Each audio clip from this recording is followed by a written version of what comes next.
Roger Stéphane, dites-nous tout. Alors, la Fédération ivoirienne de football prend des mesures face au coronavirus. Sori Diabaté, le président de la Ligue professionnelle et quelques acteurs du football ivoirien se sont rencontrés le mercredi 15 avril dernier.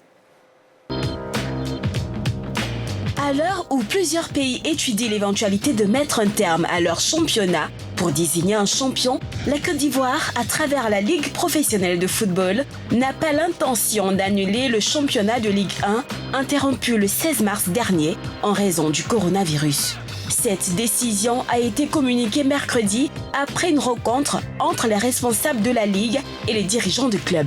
Désireux de respecter les mesures édictées par les autorités ivoiriennes pour lutter contre la propagation de la pandémie, Sori Diabaté a signifié au club qu'il était impossible à l'heure actuelle de fixer une date de reprise du championnat. Toutefois, dès que tout rentrera dans l'ordre, le système sera mis en branle pour achever la saison, suspendue après la 20e journée. Les 6 journées pas encore jouées tiendront sur un mois pour permettre de connaître le champion de la saison 2019-2020. Par contre, un minimum de 3 semaines sera accordé au club pour se préparer avant la reprise. La fin de la Ligue 1 déterminera la reprise de la Coupe nationale, arrêtée à l'étape des 16e de finale. La suite du tournoi devrait tenir en 2 semaines pour permettre aux équipes de préparer la saison suivante. Concernant les rémunérations des joueurs, la FIF et les clubs se sont entendus sur le versement de 50% des salaires de mars et avril. Il reste à espérer que tous les efforts mis en œuvre permettent de vaincre le Covid-19 pour éviter une catastrophe à tout le monde. Alors, la FIF qui parle au club de Ligue 1, qu'est-ce que vous avez pensé de cette rencontre, Roger Stéphane? C'est une très bonne initiative parce qu'on m'a dit enfin la FIF, la Fédération ivoirienne de football, sort un peu de son mutisme parce qu'on ne l'entendait pas depuis un certain moment sur l'affaire du coronavirus. Toutes les grandes institutions mondiales se sont prononcées, la FIFA s'est prononcée, la CAF également. Donc on est bien heureux d'entendre la Fédération ivoirienne de football se prononcer et prendre des mesures face à cette pandémie. Et les mesures prises sont plus ou moins intéressantes. Là, par exemple, si le championnat reprend, on pourra le terminer au bout d'un mois avec des matchs 4 journées sur 4 week-ends et puis 2 matchs pendant la semaine.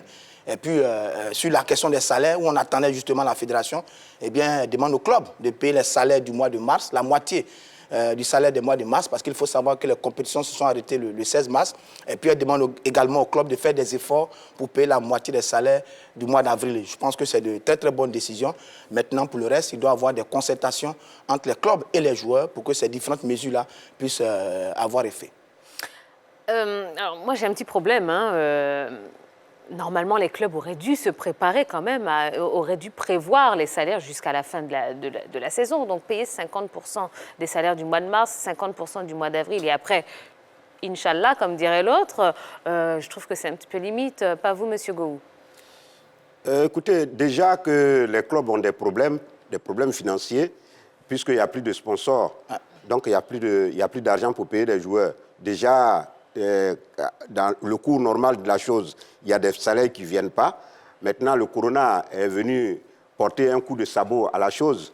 Aujourd'hui, peu de clubs arrivent quand même à payer ces joueurs, même s'il s'agit de la moitié. Mais on dit à quelque chose, malheur est bon.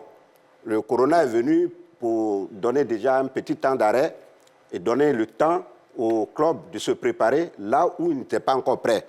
Donc, chez les Européens, ils ont les moyens, ils peuvent toujours reprendre. Mais ici, on n'a pas les moyens. Donc, il faut bien qu'on termine le championnat. Oui, mais... Déjà que dans les stades, les supporters ne venaient pas, donc il n'y a pas de masse. C'est vrai que le football, c'est un sport de contact, mais on peut demander aux joueurs de dribbler de loin à 1 mètre d'intervalle. C'est une solution. Mais n'oublions pas quand même que tous les clubs ont reçu la totalité de leurs droits TV. Donc, ils devraient quand même avoir l'argent pour payer les salaires entièrement, non?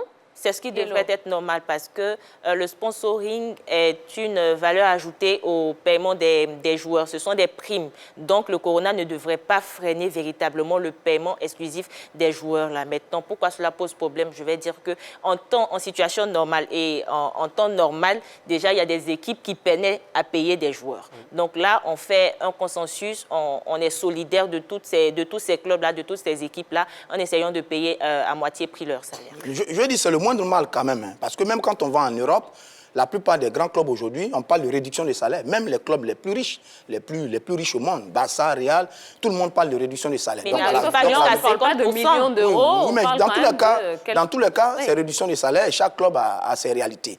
Et nous, nos clubs locaux n'ont vraiment pas de grands moyens. J'avoue que j'étais l'un des premiers à dire qu'on n'allait pas avoir du mal à payer les salaires parce que les budgets étaient bouclés et que les clubs pouvaient trouver de l'argent. Mais il faut savoir aussi que, sur ce que nous ont expliqué la plupart des présidents qui ont été nos invités, que la plupart des clubs reposent sur des individus qui sont pour la plupart des opérateurs économiques et qui aujourd'hui ont vraiment pris un coup dans leurs différentes activités. Ça, il faut le reconnaître. Et donc déjà payer la moitié des salaires, c'est une très bonne chose. Parce que sur ce qu'on entend dans les couloirs, certains joueurs ne sont pas payés, à d'autres on donne des sacs de riz, etc., etc. Bon, ça fait peur. Maintenant, si la FIFA reprend le dossier en main pour amener les clubs à payer ne serait-ce que la moitié des salaires, je pense que c'est une action qu'on peut applaudir. Non, c'est déjà bon. Ce qu'il a dit, c'est vrai. C'est déjà bon de payer la moitié des salaires. On est dans une période un peu sensible. Donc, moi-même, quand je vais me coiffer, que je n'ai pas d'argent, le gars me coiffe, il fait un 2 temps là, puis il laisse ici. Il dit, mais tu coiffes pas. Il dit, non, le jour que tu vas envoyer l'argent, il va coiffer tout. Ah bon, hein? Ah bon, c'est comme ça. C'est normal. Donc, parce que même l'argent du sponsor, quand vous dites que l'argent du sponsor a été déposé pour l'année,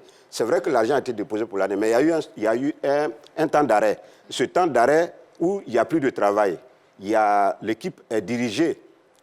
Ceux qui dirigent l'équipe, ce n'est pas eux qui jouent sur le terrain. Mais ceux-là, ils font quoi d'autre? Ils ne travaillent plus. Donc tout est bloqué. Ceux-là, il faut qu'ils vivent. Où ils vont trouver cet argent? C'est dans le fonds du sponsor là qu'ils doivent puiser forcément pour se nourrir. Donc, un autre point qui a été décidé, c'est celui de donner la priorité au championnat au détriment des matchs de coupe. Qu'est-ce que vous pensez de cette décision, Michel? La décision de quoi? Donc, donner la priorité au championnat au détriment des matchs de coupe. La Coupe nationale? Oui, les coupes peuvent attendre, mais il faut aller d'abord à terme avec le championnat. Maintenant... C'est plus important. Oui, c'est plus important.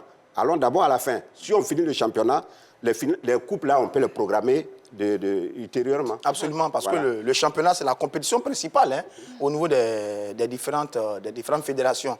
Donc c'est tel qu'on privilégie d'abord, parce que même la FIFA, elle aussi est en train de privilégier pour la fin des championnats domestiques et puis mettre en suspens les nations. Donc ça veut dire que c'est le moment des sacrifices et des choix. Comme on ne peut pas tout faire en même temps en fonction donc, de la situation, on est forcément obligé de faire des sacrifices et des choix. Et en la matière, c'est le championnat national qui prime sur toutes les autres compétitions. Bon, est-ce qu'on n'irait pas non plus jusqu'à l'annulation finalement des coupes? Bon, est-ce que c'est quelque chose qui peut être envisageable? Déjà, on n'était pas très avancé par rapport au match de coupe, comparativement au match de championnat qui était à la 20e journée, il en restait seulement que 6. Donc, on pourrait envisager cette solution ou cette perspective-là. Voilà. Alors, la question qui va globaliser un petit peu tout ça, hein, à votre avis, est-ce que le football ivoirien peut résister à cette crise du coronavirus? En toute objectivité. Non, ce n'est pas que le football ivoirien. Mais le football en général ne peut pas résister. En général. Quand je dis en général, c'est le football mondial. Si déjà au niveau de l'Europe ou dans les autres continents, les gens n'arrivent pas à bouger le pas, ce n'est pas l'Afrique qui doit le faire. Nous, on marche dans l'ombre de l'Europe. Donc si là-bas c'est bloqué, ici c'est 2 fois bloqué. Je dis, on est tous liés à la normalisation de la situation. Si vous prenez l'exemple de la CAF, par exemple, la CAF dit, si en été, là, on arrive à trouver une solution au coronavirus, on va reprendre les compétitions vers la fin de l'année et jouer la Coupe d'Afrique en janvier ou en février. Par contre, si on est obligé de terminer la compétition en fin d'année, on va reporter la Coupe d'Afrique au mois de juin et juillet. Et donc, comme la CAF et la FIFA, toutes les autres associations de sport sont tenues par la réalité du coronavirus. Parce que tout ce que la FIFA dit en ce moment, elle ne tient que par la normalisation de la situation. Tant que la situation n'est pas normalisée, on ne peut même pas reprendre le championnat, on ne peut même pas éventuellement penser aux coupes. Donc tout ça, c'est le corona qui va décider. Mais à la vérité, tout le monde fait des projections, parce qu'en la matière, il est bon de faire des projections pour anticiper sur les différents scénarios qui pourraient se produire à la fin de cette pandémie. Le problème, ce n'est pas seulement le football qui est bloqué, c'est le monde qui est bloqué de façon globale. Donc rien ne bouge. Actuellement, il n'y a pas une activité qui marche, à part la fabrication des masques. Il n'y a rien qui... Et de gel. Voilà, et de gel. D'accord, très bien. Michel Gou, on va revenir un petit peu à vous. Hein. Quel est le lien, quel est le rapport entre vous et le sport? Puisqu'on parle sport sur cette chaîne, on parle musique également. Est-ce que vous pratiquez le sport? Si oui, lequel? Est-ce que je pratique le sport? Dans l'esprit, oui. Quand on vous regarde, on sait que vous êtes un grand sportif. Mais dans l'esprit, comment on peut pratiquer le sport dans l'esprit? Dans l'esprit? Oui, je pratique le sport dans l'esprit. La gifle. Mais physiquement. C'est quoi? La gifle, c'est là cette parole. Physiquement, je ne pratique pas le sport, mais dans l'esprit et dans l'âme, je suis sportif et je pratique le sport. Vous faites quoi, du yoga? C'est ça? Le Viet Vo Dao. Ouais. Petit. Oui. Je pas connaître ça. Donc, le sport, c'est la vie. Le sport, pour moi, c'est... Quand je suis à la maison, c'est le sport qui occupe tout mon temps. D'accord. Voilà, principalement le football. Après le football, peut-être la boxe, le basket. Et puis, voilà. Mais maintenant, j'ai pensé que vous étiez l'avant-centre du TP Mazembe, la République démocratique du Congo. Oui, j'ai fait seulement un match. Et ce match a constitué pour moi mon jubilé. Voilà. Parce que Et d'ailleurs, on voit les images là avec votre complice Maman. Oui, c'est Maman qui a fait que j'ai été chassé de l'équipe. Bon, il vous disait quoi, Maman? Maman me disait, puisque moi là, j'étais parmi les gardiens de but. Parce que le gardien a été évincé, il a eu un carton rouge. Donc moi, directement, on m'a mis dans les poteaux. Et il me disait, je connais le tireur, il va tirer à ta droite. Donc, après toi, à plonger à droite. Mais, malheureusement, il a tiré à gauche. Et après le match, on m'a chassé. Mais vous auriez dû aller vous plaindre à C'était quoi, un Maman. penalty? Si, c'était un penalty. C'était un penalty. Eh bien, on constate sur les images que vous étiez joueur de luxe. Hein, et vous jouez avec une montre, tout ça.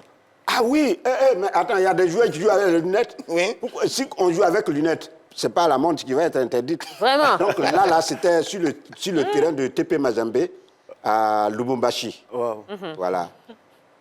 D'accord, très bien. On vous sait très amis hein, des joueurs de foot, Ouais. notamment, alors, en cherchant bien, en se renseignant bien, on nous a dit que vous étiez un grand ami de Samuel Eto'o. Est-ce que c'est vrai? Oui, bon, grand ami, je suis ami à tous les footballeurs, et pratiquement. Ici, sur l'autre continent, hein, je ne parle pas le nom de Messi. Voilà. Bon, Eto'o, c'est un ami, j'ai beaucoup d'admiration pour lui parce que c'est quelqu'un qui il déménage beaucoup. C'est quelqu'un qui, quand il décide de partir, il part. C'est quelqu'un qui décide de changer le cours d'un match quand il veut le faire. C'est quelqu'un qui joue avec les tripes. C'est quelqu'un qui joue sans arrière-pensée, sans penser à la défaite. Quand il part, il part. Moi, j'aime les joueurs de cœur, des joueurs de cran, comme Samuel Eto'o, comme Didier Drogba et autres. Ben, voilà, donc, quand on s'est rencontrés pour la première fois, c'était vraiment émouvant. Parce que lui aussi, moi, je ne savais pas qu'il regardait mes films dans le passé. Mais il m'a raconté certains de mes films. Et franchement, je n'en revenais pas. Et en plus, c'est votre beau, hein, Eto'o. Eto'o, oui. Oui. Georgette, sa femme, Georgette, c'est ma soeur, c'est ma potesse, c'est mon amie. On s'écrit de temps en temps. On s'envoie des messages. Et quand je n'arrive pas à joindre Eto'o, c'est Georgette que j'appelle. Donc voilà, une femme fantastique aussi. D'accord, eh bien, très bien. Si vous avez des questions à poser hein, à Michel Gou, eh bien, vous allez sur la page Facebook de la 3. Et notre Jojo, eh bien, il sera votre voix ici sur le plateau de la Grande Team. On va tout de suite passer avec le plus d'actu.